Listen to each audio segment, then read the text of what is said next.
Hindi magbebenta ng isda bukas ang ilang negosyante sa Navotas Fish Port bilang protesta sa pagbabawal na mangisda sa municipal waters gaya ng Manila Bay. Iginiit naman ng BIFAR o ng Bureau of Fisheries and Aquatic Resources na layon lamang ng batas na protektahan ang mga mangingisda at ang kalikasan. May report si Maki Pulido. May 100 toneladang isda ang binabagsak sa Market 3, 4 at 5 ng Navotas Fish Port kada araw. Mga isdang galing pa ng Zamboanga, Palawan, Masbate at iba pang probinsya.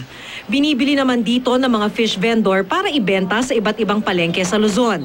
Pero bukas, tigil benta o fish holiday.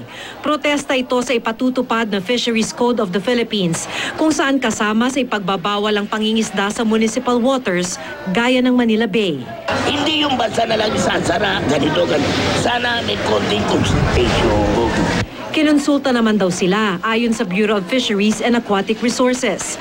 Poprotektahan daw ng batas di lang ang mga mangingisda kundi pati kalikasan. Pag tinignan mo yung huli ng kulbot-hulbot, pati maliliit hinuhuli niya eh.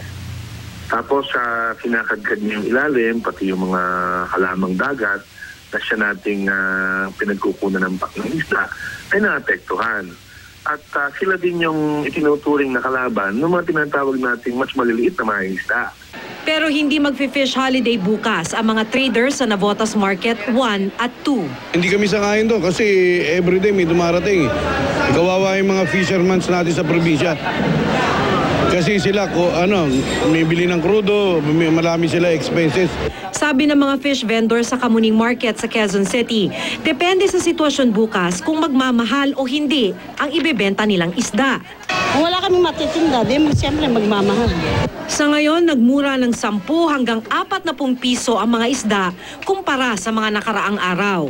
Ang galunggong, halimbawa, 130 pesos mula sa 160 pesos.